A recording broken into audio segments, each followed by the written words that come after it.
نیلوفر دوامی 7 سال اخیر طرح و برنامه‌هایی را مدیریت می‌کند که اساساً به فناوری‌های نو وابسته‌اند. حالا او به دختران مشورت می‌دهد که می‌خواهند در ساحه تکنولوژیا و فناوری‌های نو کار کنند و موفق شوند. وقتی در اینجا به فعالیت پرداختم، وظیفه من این بود که کارو در بخش معارف و فناوری‌های اطلاعاتی در میان جوانان رشد دهم. ما با برگزار کردن یک چند دوره‌های آموزشی آغاز نمودیم که دختران و پسران یک جایه جلب شده بودند. در پایان دوره‌های آموزشی مشاهده می‌شد که کامیابی دختران نسبت به پسران کمتر بود. ما با آنها گفتگو نموده پرسشنامه‌های مخصوص گذراندیم. معلوم شد با آنها محیطی نمی‌رسد که در برابر جنس مقابل به خود باور داشته باشند و خود را جنسی ضعیف احساس نکنند. عقیده‌های شخص شده هنوز هم وجود دارد که دختران نمی‌توانند در ساحه فناوری‌های اطلاعاتی موفق باشند. از این لحاظ بعد از چند کوشش‌ها به خلاصه آمدیم که باید گروه دختران را تشکیل دهیم. کار نیلوفر نظارت روند تهیه و عملی کردن برنامه‌های گوناگون، کار با مردم و دسته‌های این گوشه است. وظیفه دیگرش جلب توجه دختران به فناوری‌های نو می‌باشد.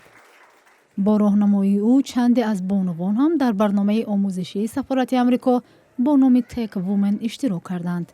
این برنامه امکان می‌دهد که بانوان تاجیک به آمریکا رفته در شرکت‌های معروف تجربه اندازند و دانش خود را صیقل دهند.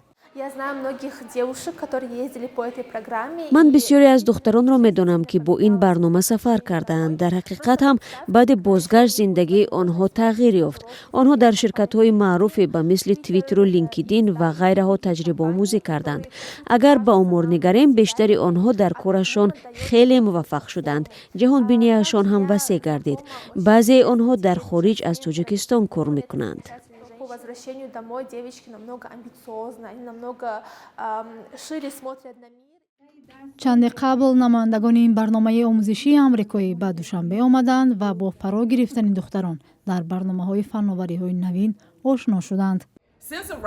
من به تاجیکستان برای رهبری هیئت تکوین آمدم. به مکتب بین‌المللی رفتیم. اونجا سطح نورد یا رابط‌های را برای آموزش ماه و مریخ ساختیم. خیلی جالب گذشت. کار دختران بسیار الهام بخش بود. بعد به شرکت آیتی رند رفتیم. در آنجا برنامه سازی کردیم. با بانوان کارمند ساحه انرژی اتمی واخوردیم که بی‌شبهه یک ساحه نو است.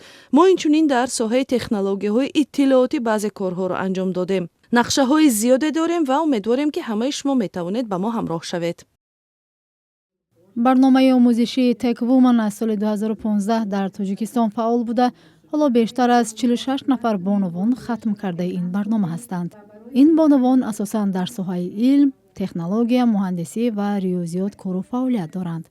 هدف این برنامه افزایش شماره دختران و زنان در ساحه تکنولوژی‌های نوی اطلاعاتی، مساعدت بر رشد صاحبکاری زنان و تشکل طبقه نوی زنان پیشرفته در آسیای مرکزی گفته می شود.